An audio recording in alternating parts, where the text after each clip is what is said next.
नमस्कार साथियों, ज्ञानदूत कार्यक्रम के अंतर्गत आपका एक बार पुनः स्वागत है। ज्ञानदूत कार्यक्रम के अंतर्गत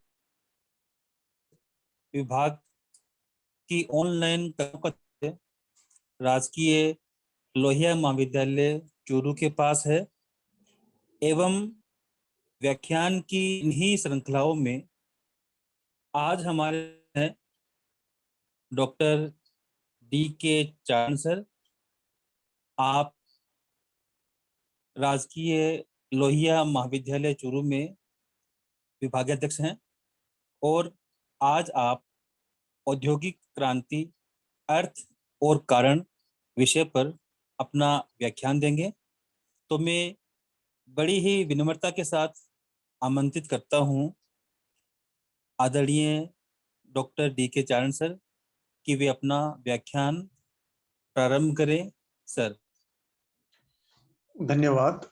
नमस्कार साथियों, आयुक्तालय कॉलेज शिक्षा राजस्थान एवं इतिहास विभाग राजकीय लोहिया महाविद्यालय के तत्वावधान में आयोजित ज्ञान दूत 2.0 व्याख्यान कार्यक्रम में आज मैं आपके सामने यूरोप में औद्योगिक क्रांति का अर्थ और कारण इस विषय पर प्रस्तुत हुआ हूं। औद्योगिक क्रांति यूरोप में हुई थी साथियों, इससे आप सभी परिचित हैं, लेकिन आप यह जानिए कि यह क्रांति कोई एकाएक नहीं हुई थी, ना ही यह कोई आकस्मिक घटना थी। इस क्रांति का सूत्रपात 18वीं शताब्दी के उत्तरार्ध में हो चुका था। धीरे धीरे यह क्रांति विकास के मार्ग पर चलती रही। इतिहासकार टाइन भी लिखते हैं कि औद्योगिक क्रांति का होना एक आकस्मिक घटना नहीं है, अपितु यह क्रांति आज से कई वर्षों पहले प्रारंभ हो चुकी थी। इसके पश्चात स्ने स्ने विकास के मार्ग पर चलती रही। टाइन भी आगे लिखते हैं कि 18वीं शताब्दी में हुए परिवर्तन इतने पूर्ण थे कि इन्हें क्रांति की संज्ञा देना उचित है। इस क्रांति ने अपना उग्र रूप 19वीं शताब्दी में धारण किया था और यह अभी तक जारी है, क्योंकि वर्तमान में भी नए नए क्रांतिकारी औद्योगिक विकास जो है वो हो रहे हैं। औद्योगिक क्रांति से पूर्व के हम यूरोप की स्थिति पर थोड़ा विचार करें तो प्रासंगिक रहेगा। 18वीं शताब्दी के प्रारंभ में यूरोप में सामंती व्यवस्था का दबदबा था। भूमि पर सामंतों का अधिकार था। वे किसानों की खेती करने के लिए उन्हें भूमि देते थे, किसानों को भूमि देते थे और उनसे इच्छा अनुसार कर वसूलते थे। सामंतों का अपने किसानों तथा दासों पर पूरा अधिकार रहता था। ये लोग जो सामंत थे, जो किसान थे, ये लोग भी अपने स्वामी की सेवा एवं उसके आदेश का पालन करना अपना कर्तव्य समझते थे। सामंत किसानों से बेगार लेते थे और बिना सामंत की इजाजत के किसान अपना गांव छोड़कर किसी दूसरी जगह जाकर के नहीं बस सकते थे। यूं कहें कि साथियों, किसानों पर और जो भी उनके सेवक थे उन पर सामंतों का पूरा अधिकार रहता था। क्रांति से पूर्व कुटीर उद्योग काफी विकसित हो चुके थे, यह मानना होगा, परंतु बढ़ती हुई आबादी की आवश्यकताओं की पूर्ति करने में असमर्थ थे। जीवन स्तर के उन्नत होने के कारण मनुष्य की आवश्यकताओं में निरंतर वृद्धि होती जा रही थी और यूरोपियन देशों की यदि हम बात करें, उनमें जो बड़े देश थे उनमें साम्राज्यवादी ताकि एक प्रतिस्पर्धा उनके अंदर आपस में थी। दुनिया के नए नए भागों में जाकर के अपने साम्राज्य स्थापित करना, अपने उपनिवेश स्थापित करना। जैसे कि भारत में इंग्लैंड का राज्य था। तो वे अपने उपनिवेशों में सामान के आयात व निर्यात के लिए यातायात के साधनों को विकसित करने का भी प्रयास कर रहे थे। इस समय तक जो व्यापार था, वाणिज्य था, उस पर गिल्ड्स का कंट्रोल था। गिल्ड्स जिसको हम एक प्रकार से कह सकते हैं कि संघ, विभिन्न व्यापारिक संगठन थे और उनका उस पर नियंत्रण रहता था।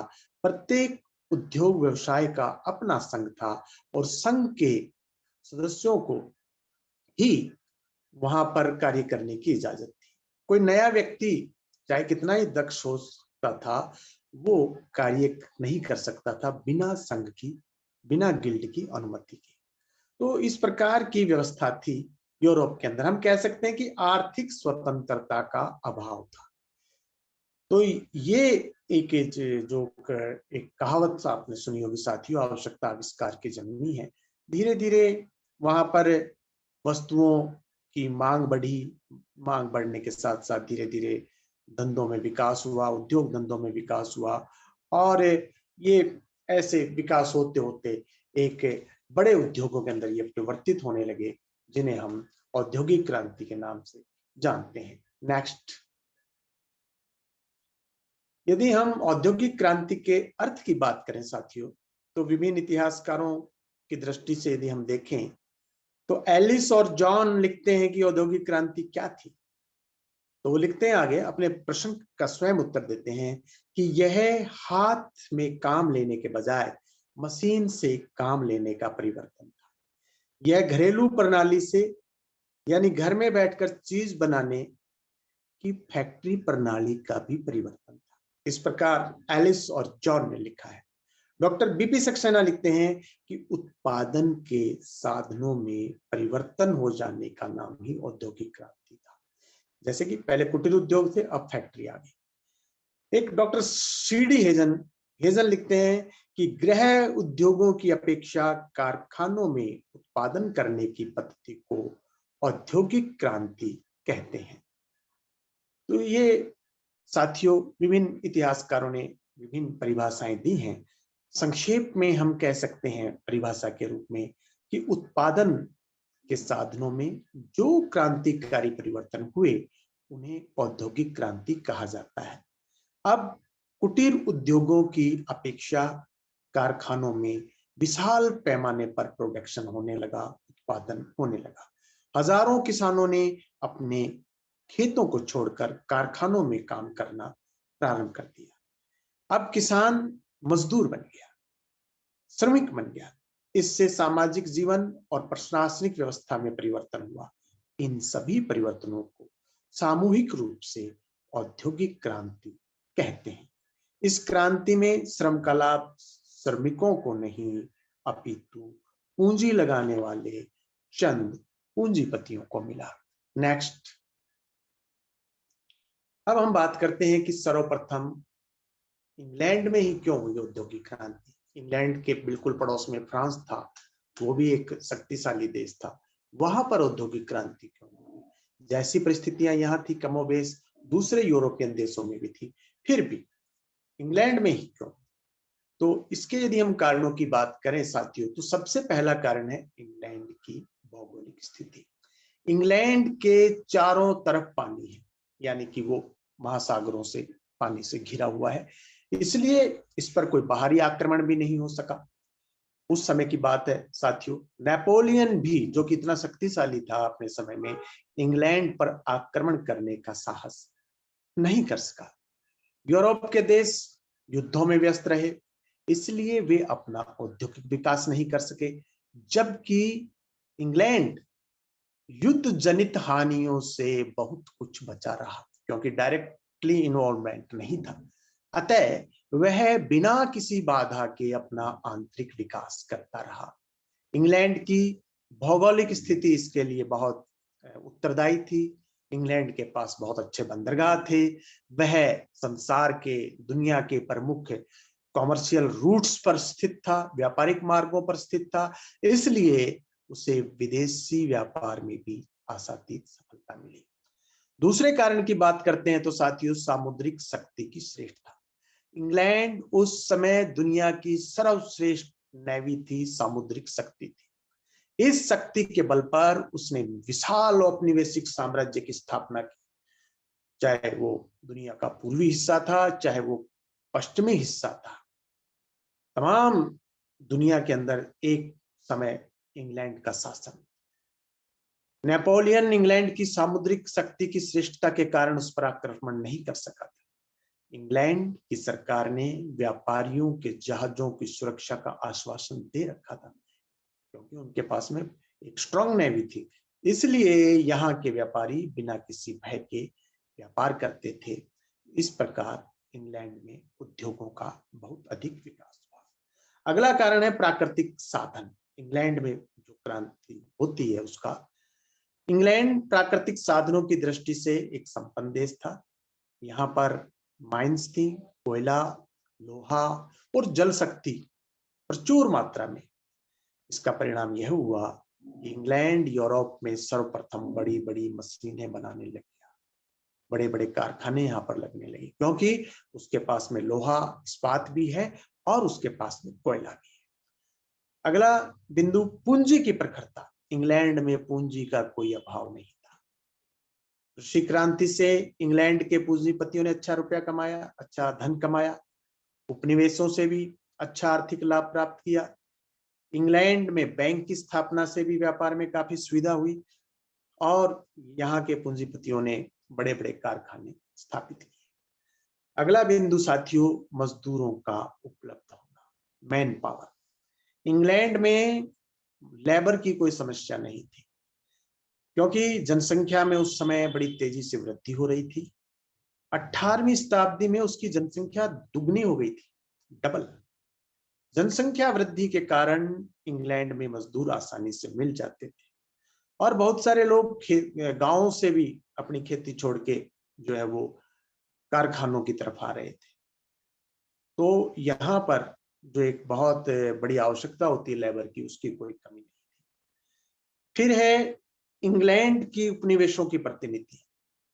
क्रांति के समय इंग्लैंड साम्राज्यवाद व उपनिवेशवाद में यूरोप के अन्य देशों से कहीं आगे था। उसने एक विशाल औपनिवेशिक साम्राज्य की स्थापना की। दुनिया में चारों तरफ उसके उपनिवेश थे। इंग्लैंड अपने उपनिवेशों से कच्चा माल मंगवाता था और वहां पर अपने तैयार माल को बेचता था। साथियों, इसका उदाहरण भारत भी है, जहां से इंग्लैंड कच्चा माल लेके जाता और तैयार माल ला करके यहाँ बेचता। उसकी इस नीति से उपनिवेशों का जो उपनिवेशों की उपस्थिति के कारण जो उसका लाभ उसको प्राप्त करना चाहिए था, वो लाभ उसने बहुत अच्छा प्राप्त किया। नेक्स्ट, इंग्लैंड की राजनीतिक स्थिति। 16वीं शताब्दी में इंग्लैंड के व्यापारियों ने व्यापार के माध्यम से काफी पूंजी एकत्रित कर ली थी। इंग्लैंड की राजनीतिक स्थिति यूरोप के अन्य देशों से बहुत अच्छी थी। यूरोप के अन्य देशों में राजनीतिक उथल पुथल का बोलबाला था, जबकि इंग्लैंड में आंतरिक शांति भी थी, सुव्यवस्था भी थी और इंग्लैंड के पास में पूंजी भी थी। यहाँ पर न तो कोई आंतरिक विद्रोह था, न ही विदेशी आक्रमण। तो ये जो इंग्लैंड की सिचुएशन थी, इंटरनल सिचुएशन, इसका भी बहुत लाभ इंग्लैंड को मिला। नेक्स्ट, फ्रांस की राज्य क्रांति। फ्रांस की जो राज्य क्रांति है, नेपोलियन की दूरदर्शिता है, उसके कारण भी इंग्लैंड को औद्योगिक विकास का स्वर्णिम अवसर प्राप्त हुआ। फ्रांस की क्रांति ने फ्रांस के उद्योग धंधों को चौपट कर दिया। नेपोलियन ने महाद्वीपीय प्रणाली से बाकी यूरोप को नाराज कर दिया। वह चाहता था कि यूरोप के देश इंग्लैंड से व्यापार न करें, लेकिन नेपोलियन को इसमें सफलता नहीं मिली। इसका परिणाम यह हुआ, यूरोप के देश फ्रांस से नाराज हो गए और वे इंग्लैंड से चोरी छिपे खरीदते रहे। फलस्वरूप इंग्लैंड संपूर्ण यूरोप का कारखाना बन गया। इसके अलावा साथियों, इंग्लैंड में व्यक्तिगत स्वतंत्रता थी, इंग्लैंड की सरकारी नीति थी, उसका भी योगदान था, और आर्थिक स्वतंत्रता जो इंग्लैंड के अंदर लोगों को थी मिली कि वे कोई भी व्यवसाय कर सकते हैं। इन सब कारणों से औद्योगिक क्रांति सर्वप्रथम इंग्लैंड। नेक्स्ट, अब नेक्स्ट में हम बात करते हैं औद्योगिक क्रांति के कारणों की। सबसे पहला कारण देखिए, कारण इतनी बड़ी घटना का कोई एक नहीं होता है, अनेक कारण होते हैं जो दशकों से शताब्दियों से संचित होते रहते हैं। पहला कारण राजनीतिक स्थिति। फ्रांस की राज्य क्रांति ने यूरोप की राजनीतिक स्थिति में परिवर्तन कर दिया था। परिणाम स्वरूप एक और यूरोपियन देश अपने अपने उपनिवेशों में वृद्धि करने में लगे हुए थे, तो दूसरी ओर जनता अधिकारों की प्राप्ति के लिए संघर्ष कर रही थी। ऐसी स्थिति में राजाओं ने जनता पर अपना नियंत्रण बनाए रखने के लिए उनकी मांगों पर, उनकी डिमांड्स पर ध्यान देना प्रारंभ किया। एक लिबरल उनका एटीट्यूड हो गया। व्यापार में विकास, बेरोजगारों को रोजगार देकर जनता को व्यस्त, सुखी एवं समृद्ध बनाने का प्रयास यूरोप में राज्यों की तरफ से होने लगा। इस प्रकार राजाओं ने, शासकों ने यूरोपियन जनता को संतुष्ट करने के लिए तथा उपनिवेशों पर सफल संचालन एवं अन्य देशों से प्रगति में आगे बढ़ने के प्रयास प्रारंभ कर दिए। इससे यूरोप में औद्योगिक विकास को बढ़ावा मिला। दूसरे कारण में फ्रांस की राज्य क्रांति। फ्रांस की राज्य क्रांति ने भी औद्योगिक क्रांति के विकास में अपना महत्वपूर्ण योगदान दिया। नेपोलियन ने क्रांति के पश्चात संपूर्ण यूरोप को युद्ध में धकेल दिया। इंग्लैंड इस उलझन से बचा रहा। उसने अपने समर्थक देशों की आवश्यकताओं की पूर्ति करने का पूरा प्रयास किया। इसके लिए इसे उत्पादन के साधनों में सुधार करना आवश्यक हो गया। नेपोलियन ने बर्लिन आज्ञा और मिलान आज्ञा की घोषणा कर अपने अधीन राज्यों को इंग्लैंड से सामान मंगवाने के लिए मना किया, किंतु उसके बावजूद भी जो देश थे यूरोप के, वे इंग्लैंड से अपने परचेजिंग वो करते रहे। इसके परिणाम स्वरूप इंग्लैंड का औद्योगिक विकास होता है। युद्ध की समाप्ति के बाद इंग्लैंड में बेकारी जो फैल गई थी, उस समस्या को हल करने के लिए भी उद्योग धंधों के जो विकास जो हुआ उसमें मदद मिली। इससे उत्पादन बढ़ा। इसके अतिरिक्त उत्पादन को बेचने के लिए और कच्चे माल की प्राप्ति के लिए नए नए बाजार और निवेश बसाने पड़े। इस प्रकार उत्पादन में निरंतर वृद्धि होती रही और उत्पादन में वृद्धि हेतु नए नए आविष्कार हो गए। इस प्रकार फ्रांस की क्रांति से जो कई प्रॉब्लम्स क्रिएट हुई थी, उन प्रॉब्लम्स का जब सॉल्यूशन ढूंढा गया तो उस सॉल्यूशन में औद्योगिक क्रांति को बढ़ावा मिला। नेक्स्ट है व्यापारिक क्षेत्रों का विस्तार। जब व्यापारिक क्षेत्रों का विस्तार हो गया, व्यापारिक मार्ग जब मिल गए, तो फिर व्यापार भी बढ़ने लगा, डिमांड बढ़ने लगी, तो फिर सप्लाई करने की आवश्यकता हो गई।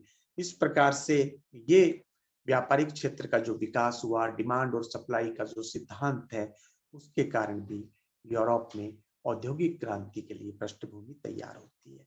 शिक्षा का प्रसार। शिक्षा आप जानते हैं सभी बीमारियों का इलाज है, और उस काल में खासकर पुनर्जागरण के बाद यूरोप के सभी देशों में शिक्षा का तीव्र गति से विकास हुआ, जिससे जनसाधारण के ज्ञान में वृद्धि हुई, वैज्ञानिक आविष्कारों को बल मिला, छापे खाने, प्रिंटिंग प्रेस से किताबों की जो मुद्रण है उसमें बढ़ोतरी हुई, अखबार, साप्ताहिक पत्रिका, त्रैमासिक पत्रिका ये उपलब्ध होने लगी, राष्ट्रीय भावनाएं प्रबल होने लगी, अंतर्राष्ट्रीय ज्ञान का विकास हुआ। इन सब का लाभ उठाकर यूरोपियन देशों ने पिछड़े हुए राज्यों में अपने औपनिवेशिक साम्राज्य स्थापित किए। शिक्षा के प्रसार के कारण विज्ञान ने प्रगति की, नए नए आविष्कार हुए, नई नई मशीनें बनाई गई। ये जो सब इस प्रकार से जो नया नया जो हो रहा था, चाहे दुनिया के बारे में जानकारी के रूप में हो, चाहे नए आविष्कार के रूप में हो, उससे औद्योगिक क्रांति को बल मिल रहा था। एक साथियों, कोयले की जो उपलब्धि है, लोहा, कोयला, पानी, ये सब बहुत जरूरी होते हैं। हमने इंग्लैंड में सबसे पहले औद्योगिक क्रांति हुई, उसमें वहां हमने इसकी चर्चा की थी। तो यूरोप में उस समय की यदि हम बात करें तो जब कोयला उपलब्ध नहीं होता था तो लोहा जो है लकड़ी की भट्टियों से गलाया जाता था, जिसमें बहुत अधिक समय लगता था और अच्छी मशीनों का निर्माण करना संभव नहीं था। परंतु जब पत्थर का कोयला पर्याप्त मात्रा में उपलब्ध हो गया तो फिर लोहे को गलाने में भी कम समय लगने लगा। परिणाम स्वरूप बड़ी बड़े वो इस्पात से बड़ी बड़ी मशीनों का निर्माण संभव हुआ और औद्योगिक क्रांति को बल मिला। जनसंख्या में वृद्धि, साथियों अभी जो हम बात कर रहे थे डिमांड एंड सप्लाई की, इसके साथ साथ रोजगार की, स्वास्थ्य की, शिक्षा की, ये जो बहुत सारी जो डिमांड्स पैदा हो रही थी और इसमें जो सबसे बड़ी डिमांड रहेगी वो रोजगार की रहेगी, वो वस्तुओं की आपूर्ति की रहेगी। उन सब ने जो वहां पर एक डिमांड का माहौल तैयार किया, ऐसे में औद्योगिक धंधों का विकास तीव्र गति से होने लगा। एक साथियों उस समय रहन सहन के स्तर में वृद्धि हुई। आप जानते हैं एक समय निराशावाद था, फिर पुनर्जागरण के दौरान मानववाद आता है, आदमी का दृष्टिकोण बदलता है और फिर वो अपने जीवन को सुखी बनाने का प्रयास करता है। जो जो मनुष्य को सुख सुविधाएं फिर मिलती गई त्यों तो उसके जीवन स्तर में वृद्धि होती गई, इससे उसकी आवश्यकताओं में भी बहुत वृद्धि होगी और बढ़ती हुई आवश्यकता से औद्योगिक विकास को बल मिलता है। इसकी हमने अभी चर्चा की। और जो भोग विलास की वस्तुएं हैं, घरों में शान शौकत बढ़ाने की वस्तुएं हैं, विलासिता की वस्तुएं हैं, ये जो वैभव है, इन सब की डिमांड के कारण औद्योगिक विकास वहां पर होता गया। राष्ट्रीयता की भावना उस समय यूरोप में पुनर्जागरण के दौरान जो आई और सभी देश चाहते थे कि उनका देश उन्नति करे, साम्राज्य का विस्तार हो और इसके लिए जब उत्पादन की आवश्यकता थी तो उन्होंने अपना उत्पादन बढ़ाना प्रारंभ किया। एक प्रतिस्पर्धा का जो युग वहां पर इस समय हो गया, अपने देश को आगे ले जाने की जो एक सोच वहां के आम नागरिक से लेकर के सरकार में पैदा हुई और ये जो सोच थी वहां पर एक माहौल तैयार हुआ जिससे औद्योगिक क्रांति आगे बढ़ती है। इसके अलावा यूरोप में साम्राज्यवाद का प्रबल हुआ। उस समय साथियों यूरोपियन देशों में साम्राज्यवादी प्रतिस्पर्धा बहुत उस पर जोर पर थी। साम्राज्यवादी नीति पर चलते हुए यूरोपियन देशों ने अपने अपने उपनिवेश स्थापित किए, जिसका परिणाम यह निकला कि शक्तिशाली देश अपने प्राधीन देशों से कच्चा माल मंगवाते थे और अपना तैयार माल इन उपनिवेशों में बेचते थे। दूसरे शब्दों में कहा जाए तो साथियों वहां एक व्यापार वहां इनको एक बाजार मिल गया, व्यापार के लिए बाजार मिल गया और कच्चा माल प्राप्त करने के लिए वहां एक संसाधन जिनका इन्होंने खूब दोहन किया, चाहे वो भारत की ही बात हो चाहे अफ्रीका की बात करो, कच्चा माल वहां से लेके गए, माल तैयार किया और यहाँ बेच के गए। तो ये जैसा इतिहासकार एक साउथ गेट लिखते हैं कि ये जो आवश्यकता थी और वो उन्होंने लोगों में डिमांड पैदा की। आप बाजार की ताकत जानते हैं कैसे डिमांड पैदा करते हैं। तो ये जो आवश्यकता थी साउथ गेट के अनुसार, इसने परिवर्तन के लिए प्रारंभिक प्रेरणा दी। साथियों उसी समय बहुत सारे औद्योगिक आविष्कार भी औद्योगिक क्रांति के समय बहुत सारे वैज्ञानिक आविष्कार भी। 18वीं शताब्दी से पूर्व बड़ी मशीनें नहीं थी, कुटीर उद्योग धंधे थे। उस समय मशीनों को घोड़ों से चलाया जाता या बैलों से चलाया जाता या फिर इंसान चलाते थे और बहुत धीमी गति से कार्य होता था। लेकिन धीरे धीरे वैज्ञानिक आविष्कार बढ़ते गए। यूरोप वासियों ने पूर्वी देशों से कुतुबनुमा और बारूद का प्रयोग सीखा। इसके पश्चात उन्होंने अपने अपने उपनिवेश स्थापित किए। समुद्री मार्ग विकसित हो जाने से यूरोपीय देश अपने उपनिवेशों में व्यापार करने में सफल हुए। इसके पश्चात यातायात के साधनों के क्षेत्र में निरंतर विकास होता गया। इंग्लैंड में इस क्षेत्र में काफी प्रगति हुई। उद्योग की यदि हम बात करें वस्त्र उद्योग की तो फ्लाइंग सेटल, शिपिंग चैनी जैसी मशीनों का आविष्कार हुआ। कृषि के क्षेत्र में आविष्कार हुए। 1769 में जेम्स वाट ने भाप शक्ति से एक स्टीम इंजन जो है वो बनाया। बारूद से डायनमो का निर्माण हुआ। इन सब के कारण औद्योगिक क्षेत्र में क्रांतिकारी परिवर्तन हुए, जिन्होंने औद्योगिक क्षेत्र की काया पलट दी। इतिहासकार सेवाइन लिखते हैं कि यह विज्ञान ही था जिसने औद्योगिक क्रांति को संभव बना दिया। तो साथियों, ये थे औद्योगिक क्रांति के प्रमुख कारण, जिसमें हमने चर्चा की राजनीतिक स्थिति की, फ्रांस की राज्य क्रांति, व्यापारिक क्षेत्रों का विस्तार, शिक्षा का प्रसार, कोयले की उपलब्धि, जनसंख्या में वृद्धि, रहन सहन के स्तर में वृद्धि, राष्ट्रीयता की भावना, यूरोप में साम्राज्यवाद का प्रबल होना और अंत में वैज्ञानिक आविष्कार, जिनके बल पर यूरोप में औद्योगिक क्रांति हुई। बहुत बहुत आभार साथियों, आपका धन्यवाद।